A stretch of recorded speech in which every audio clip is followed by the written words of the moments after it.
et la promotion contre la maltraitance infantile.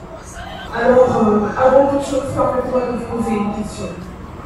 Que voudriez-vous dire au monde? Voilà.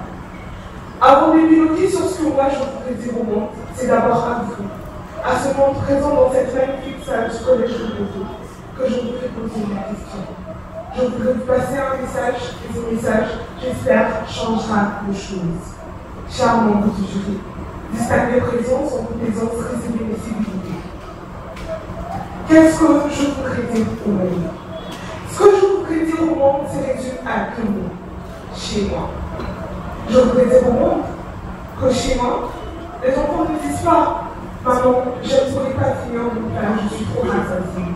Chez moi, les enfants ils disent « Maman, ça fait 3 jours qu'on m'a pas mangé, mais ce n'est pas grave, demain, tu vas faire grâce ». Chez moi, les enfants ils ne disent pas « Papa, est-ce que tu peux m'aider à faire mon devoir? Je vais pas bien compris ma leçon ». Chez moi, les enfants ils disent cette année, je vais fréquenter le banc de l'école en raison de guerre incessante. Mais j'espère que l'année prochaine, tout ira bien. Chez moi, les enfants ne disent pas je dois me réveiller tôt demain matin parce que je dois partir à l'école. Chez moi, les enfants ils disent je dois me réveiller tôt demain matin parce que mon papa est au front, ma maman est malade et je dois trouver à manger pour mes frères et sœurs et moi-même. Chez moi, les enfants ne disent pas je vais t'accuser chez mon papa. Chez moi, les enfants ils disent je ne connais pas qui est mon père parce que je suis le fruit d'un viol dont a été victime ma maman. Alors, la promotion des droits de l'enfant et la maltraitance infantile est un fait plus que papa ne contribue chaque jour. La maltraitance infantile désigne toute action pouvant avoir une répercussion négative sur le physique, le psychologique et le psychique de l'enfant. Jules César a lancé la notion par laquelle qui risque par avec vous, qui veut la paix et par la guerre. Mais les types de guerre dont il parlait n'étaient pas une guerre où les enfants étaient d'une manière directe ou indirecte le principal victime. Le type de guerre dont il parlait était une guerre où le principal victime était le corps adverse. Je vous le répète encore, chez moi, le son du crépitement de balle est facilement confondu au son de la musique sous-fréquentée mentale à partir de 17 ans. Chez moi, le droit des hommes en tenue militaire armés jusqu'aux dents ne sont pas respectés. Ce ne sont sûrement pas les droits d'un enfant et une enfant qui les évoquent. Chez moi, c'est à l'est de la République démocratique du Congo. Cette partie du pays que nous pensons oubliée par l'État. Nous sommes tiraillés par la guerre depuis maintenant 30 ans de nos vies.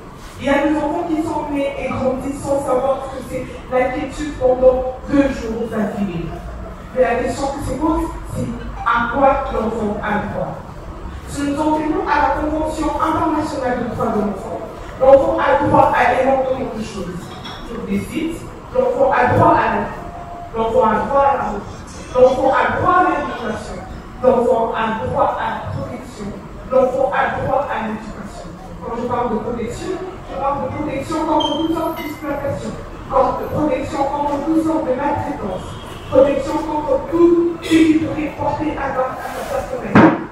Mais alors, si l'enfant a tous ses droits, comment expliquons-nous que près de 47% d'enfants âgés de moins de 6 ans sont atteints de malnutrition dans l'entité de Ituri?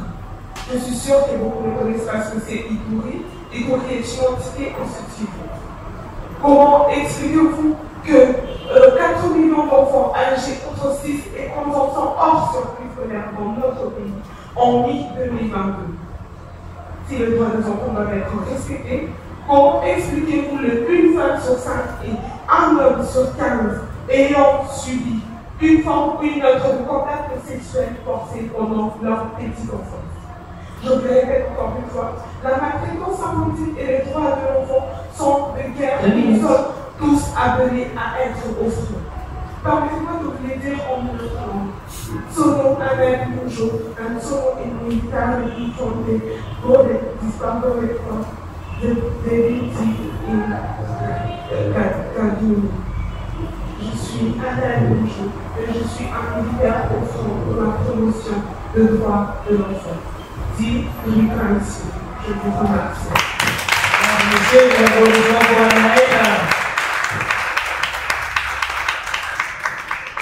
passionné par les arts oratoires, ni forcément passionné par les humanités littéraires, n'est-ce pas?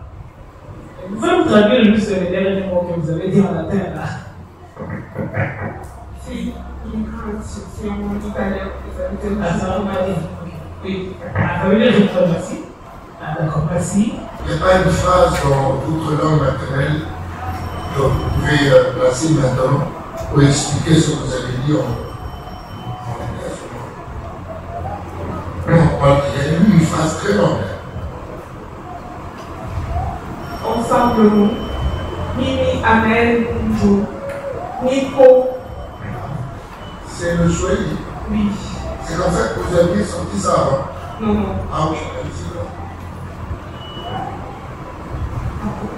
Oui, allez-y. Merci. Mimi, Amen, Njo. Nico, soldat, Julia. Voya Kilamitoto. Je suis un Njo et je suis un soldat pour le droit de tout enfant. En ensemble, nous, ce que nous vivons chez nous, veut dire une APCA. Nous souffrons. Merci.